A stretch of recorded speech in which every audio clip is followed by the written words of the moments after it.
Solar panel নিয়ে আমার আগের ভিডিওটা দেখে অনেকে অনেক কিছু জানতে চেয়েছেন, তো তাদের সুবিধার্থে আমি আর একবার সবটা বলে নিই। এই যে দেখতে পাচ্ছেন আমাদের ছাদে এইভাবে ইনস্টল করা হয়েছে, এইভাবে বসানো হয়েছে। তারপর আমাদের বসানোর পর আমাদের বিষয়টা জেনে নিই। আমাদের প্রতিবেশী উজ্জ্বলদা, উনি ওনার বাড়ির ছাদে এইভাবে উঁচু করে বসিয়েছেন।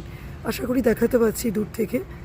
এবার আপনাদের দেখুন ভালো করে, ওনারা উঁচু করে বসিয়েছেন। তারপরে এবার আপনারা চাইলে যেটা সুবিধা হয় আপনাদের সেভাবে বসাবেন। যদি আপনাদের মনে হয় যে আমাদের ছাদটা ইউটিলাইজ করব, জায়গাটা দরকার, তাহলে উঁচু করে বসাবেন, সেক্ষেত্রে একটু খরচাটা বেশি হবে। আর না হলে এভাবেও বসাতে পারেন। তো স্টেপ বাই স্টেপ জিনিসটা আমি একটু বলছি এরপর। তো আমি সোলার প্যানেল নিয়ে তো দীর্ঘদিন ধরে ইন্টারেস্টেড ছিলাম। তো আমি প্রথম যখন পিএম সূর্যঘরে অনলাইনে অ্যাপ্লিকেশন করার চেষ্টা করি, তার আগে 2 বছর বিভিন্ন ভেন্ডারের সঙ্গে কথা বলে দেখেছি। নানাজন নানা রকম রেট দিয়েছে, 3-3.5 লাখ অনেক রকম রেট দিয়েছে। কেউ বলেছে যেহেতু ওয়েস্ট বেঙ্গলের আন্ডারে নয়, তারা সাবসিডি ব্যবস্থা করে দিতে পারবে না। আবার কেউ বলেছে সাবসিডি হবে। নানাজনে নানা রকম কথা থেকে আমি তখন ভেবে দেখলাম, আমি নিজে পিএম সূর্যঘরে অনলাইনে চেষ্টা করেছিলাম। রেজিস্টার করতে গিয়ে দেখলাম যে ভেন্ডার একটা করে ধাপ করতে হবে। তখন আমার মাথায় এলো যে তার চেয়ে আমি যদি ভেন্ডারে প্রথম সিলেক্ট করে নিই, যে ওয়েস্ট বেঙ্গল স্বীকৃত ভেন্ডার কারা আছে। প্রত্যেকটা রাজ্যেরই কিছু ভেন্ডার থাকে যে বা দেশেরও, এতে যে ভেন্ডাররা করে দিলে আপনি সাবসিডি পাবেন। তো সেই রকমই আমি দেখলাম টাটাতে করা যেতে পারে, বা ওয়েস্ট বেঙ্গলেরই কিছু কোম্পানি রয়েছে, কিন্তু তাদের মধ্যে কাকে সিলেক্ট করবো বুঝতে পারছিলাম না। তাই জন্য আমি টাটাকে তে মেসেজ করি, গুগলে ফর্ম ফিল আপ করি টাটার গুগলে। ওরা তারপর আমাকে কন্ট্যাক্ট করে এবং ওদের মারফত ওরা বলে যে সাইট ভিজিটিংয়ের জন্য আসবে, এবং সাইট ভিজিটিংয়ের জন্য যিনি আসবেন তিনি আমাদের ছাদ দেখে কত কী খরচা হবে একটা এস্টিমেট দেবেন। তাকে 1000 টাকা দিলেই চলবে। তো সাইট ভিজিংয়ে যিনি আসেন আশিস, আমি অ্যাকচুয়ালি সত্যি কথা বলতে গেলে তাকে ভরসা করি।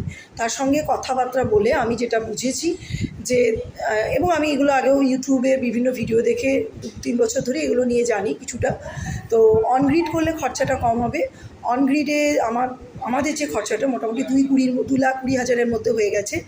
এবং ম্যাক্সিমাম আপনি 3 কিলোওয়াট, আশিসের সঙ্গে কথা বলে আরও জানতে পারি, বা আমি আগেও যেটা জানতাম যে প্রতি কিলোওয়াটের জন্য 24,000 টাকার মতো সাবসিডি পাবেন। ম্যাক্সিমাম আপনি 3 কিলোওয়াটের মতো 78,000 টাকার মতো সাবসিডি পাবেন, তার বেশি নয়। মানে আপনি যদি 5 কিলোওয়াটও বসান, 5 কিলোওয়াট বলতে আপনাদের বাড়ি এসে দেখে তিনি রিকোয়ারমেন্ট দেখবেন যে আপনার কত ফ্যান, ফ্রিজ, এসি কী কী আছে, অর্থাৎ আপনার কত লাগবে সেটা যিনি সাইট ভিজিংয়ে আসবেন তিনিই বলে দেবেন যে হ্যাঁ আপনার এত ওয়াট লাগবে। সে অনুযায়ী আপনার বাড়িতে বসবে, যার যেমন ডিমান্ড চাহিদা, অর্থাৎ যার বাড়িতে যেমন খরচা হয়, যত ফ্যান, লাইট, ফ্রিজ, এসি আপনাদের বাড়িতে যা যা আছে ইকুইপমেন্টস, তার উপর ডিপেন্ড করছে আপনার কত ওয়াট লাগবে। আমাদের 3 কিলোওয়াট লেগেছে। তো আশিস প্রথমেই কিন্তু বলেছিল যে দিদি এখন এই সমস্ত রাজ্যে দিলেও আমাদের রাজ্যে কিন্তু সিএসসি দিচ্ছে, কিন্তু WBCSEDL কিন্তু সাবসিডি পাওয়া যাচ্ছে না এখনও। তবে আপনি পাবেন, অ্যাপ্লাই করে 6 মাসের মধ্যে দেখতে পান। ও কিন্তু কোনো রকম আমাকে ধোঁয়াশার মধ্যে রাখেনি। আমার তখন মনে হয়েছিল যে সাবসিডি পাই বা না পাই আমি সোলার বসাবো। প্রথমত আমাদের বিল বেশ ভালো মতো আসে, আর সোলারটা আমার অনেক দিনের ইন্টারেস্ট, যে প্রচলিত শক্তি তাপবিদ্যুৎ আর পাওয়া যাবে না, সো বিকল্পের দিকে ঝুঁকতেই হবে। তবে যাদের বিল খুব কম আসে তারা এখন না ভাবলেও চলবে, কিন্তু যাদের বেশি বিল আসে তারা অবশ্যই বসাতে পারেন, ভালো সুবিধা হবে। তো আমার জার্নিটা বেশ মজার। যখন আমি অ্যাপ্লাই করি নভেম্বর মাসে কি ডিসেম্বর মাসে, তারপর যখন আমি পাই, তারপর যখন ওরা আসে, তারপর নেট মিটার বসায়।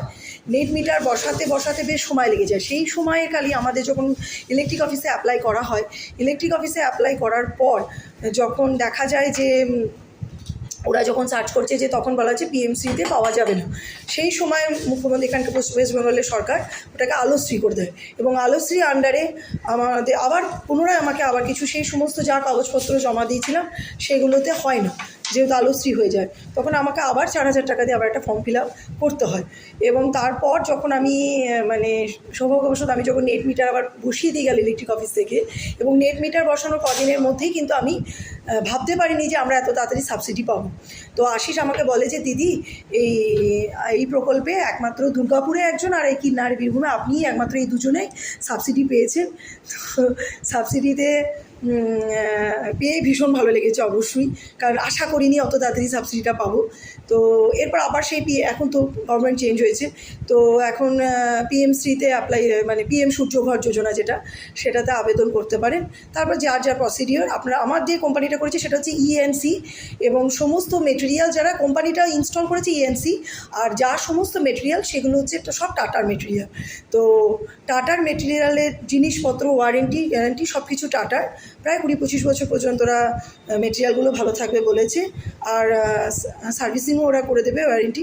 আমি তো স্যাটিসফাইড এখনও। যেহেতু আর বিলের ব্যাপারটা বলে দিই, এটা 1 বছর পর্যন্ত হবে, মানে জুন টু জুন, অর্থাৎ এবছর জুন থেকে পরের বছরের মানে 1 বছর, যেটা হচ্ছে জুন কি জুলাই পর্যন্ত, যে টোটাল আপনার বিল উঠবে, ইলেকট্রিক বিল, আর আপনার কত খরচ হয়েছে, মানে ওটা হচ্ছে আপনার বিল কত কত কত খরচ হয়েছে, মানে কত ইউনিট কারেন্ট আপনি খরচ করেছেন, আর এই 1 বছরে আপনাদের প্যানেল কত বিদ্যুৎ উৎপন্ন করেছে, মানে সোলার আপনাদের কত বিদ্যুৎ উৎপন্ন করেছে, এই দুটো প্লাস মাইনাস হবে।